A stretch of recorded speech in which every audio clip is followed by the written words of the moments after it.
It was one of those old houses you see from time to time, standing off the road, across the field, out toward the country. The roof mostly gone, windows sagging and empty, peering at you over a half-rotted porch as you drive by. It's hard to believe that anyone had ever lived there, but according to my great-grandfather, it was the house he was born in. His excitement grew as we pulled onto the bare dirt track that led to the house.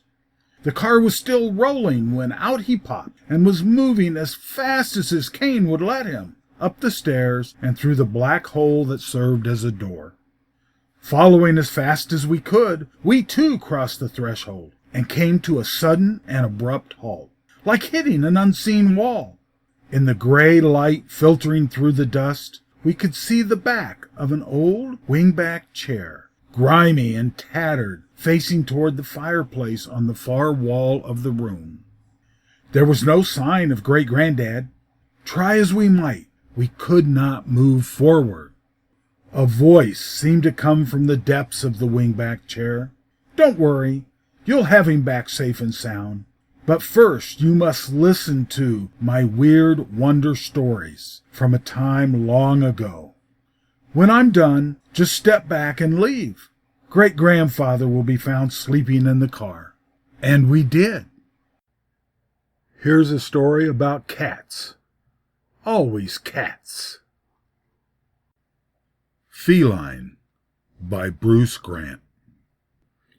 Myra looked up from her writing. "David," she said, "I am positive I heard a cat outside." The man only growled, settled himself deeper in his comfortable chair, and continued to read. The giant breath of the blizzard rattled the windows. The snow flung itself wrathfully against the panes. Outside it was bitter cold. "I can't bear to think of a cat outside on a night like this," continued Myra. "Forget it!" exclaimed David, arousing himself. "You are continuously thinking of cats. All that I hear from you is cats. You dream of cats. You occupy your mind with cats. I heard no cat crying outside. It is only your imagination." "No, I heard a cat, I'm sure," insisted Myra. It was warm inside. David sat beneath a green-shaded reading lamp.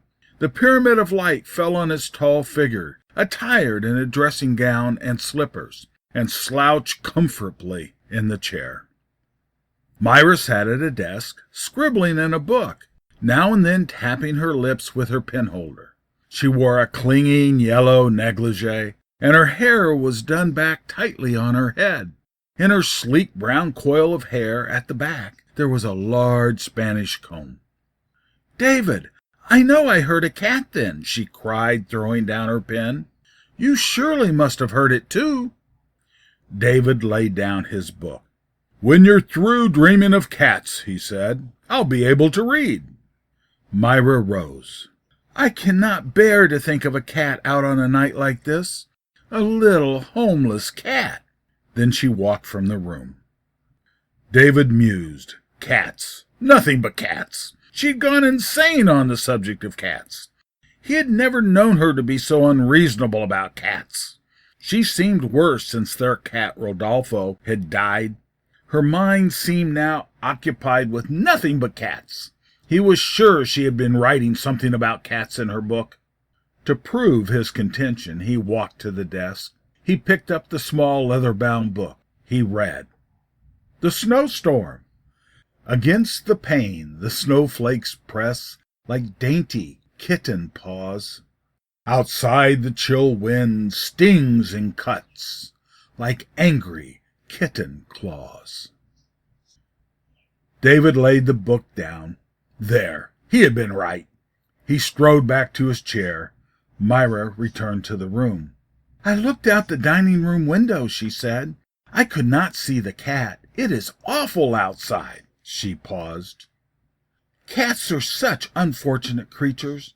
In fact, all animals are unfortunate, animals domesticated by man. They never know when their masters are going to turn against them, or at least ignore them." "People treat cats that way because cats are good for nothing," David put in. "Cats enter your home, eat your food, Roll up in your bed and do nothing. Rat traps are better for catching rats and mice. You don't need cats in the scheme of things. They're worthless." "Yes," Myra answered softly, in a voice without passion. "A woman comes into your home, eats your food, and spends your money, and curls up on your bed. A cook and a housekeeper can do better work than she." "There is no comparison," cried David. "A woman at least shows you some affection. A cat never." "A woman shows affection when she knows that it is wanted," Myra said in a distant voice. There was an awkward silence. These arguments never came to anything. Why did they indulge in them? They always led to disagreeable subjects or touched on the fatuity of marriage. No, such arguments never did any good. Far better if both remained silent. David picked up his book. "Cats are very intelligent animals," Myra continued half aloud. "They know instantly when they are not wanted. If anyone in a household hates cat, there is no need for that person speaking gruffly or striking the cat. The cat will know. Cats have powers of divination, which are denied most humans. They are such sensitive creatures. They respond to the least touch, the least kind thought. They slink away at the least unkind word or at the least unkind thought." She hesitated, trifling with her pen. "They know when they're not wanted. I should not be surprised if a cat would go out into the cold on a night like this, if it knew it was not wanted." "Stop such darn foolishness," growled David. Myra looked at him, raising her eyebrows quizzically. "Please don't talk that way," she said. For an instant there came over him a surge of hatred. Would she ever leave him alone? Alone for a few minutes of peaceful reading? Wasn't she contented to live quietly and peacefully without continuously worrying herself about cats, and whether or not her husband still loved her? She was talking. "It is true I love cats. I have loved them all my life. They are the most beautiful and graceful of animals. But please forgive me if I hurt you by talking about them. They show me affection. They seem to know that I love them." But David was not listening. He was thinking. She was like a cat. Her movements were cat-like. Truly, she was every inch a cat. Come into your home, absorb your warmth, eat your food, taunt you, insist on being stroked and petted at every turn. Truly a remarkable woman, as remarkable as those small animals she adored. David scowled. Events tumbled over themselves in his mind. She was susceptible to men. When one caressed her with his voice, she almost purred with pleasure. She loved those who flattered her. He had flattered her most and had won her.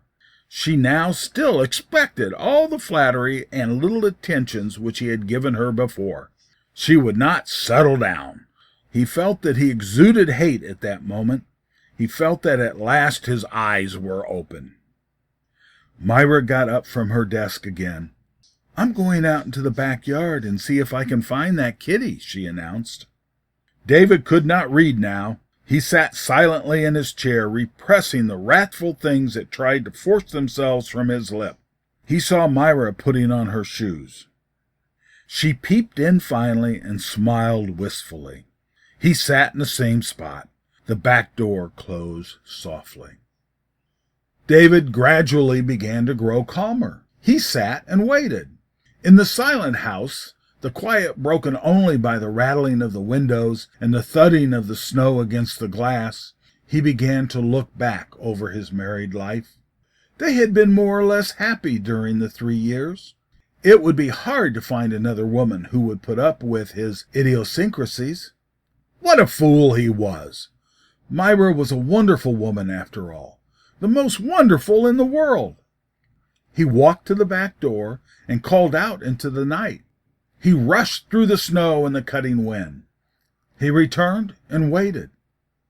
The clock told off the long hours. Then it came to him, Myra's words. "I should not be surprised if a cat would go out on a night like this. into the cold if it knew it was not wanted. The end. And on the way home, we heard great-grandfather mumbling in his sleep. "Such marvelous stories," he said. "Such marvelous stories. I haven't heard these since I was a child." And he promptly fell back asleep.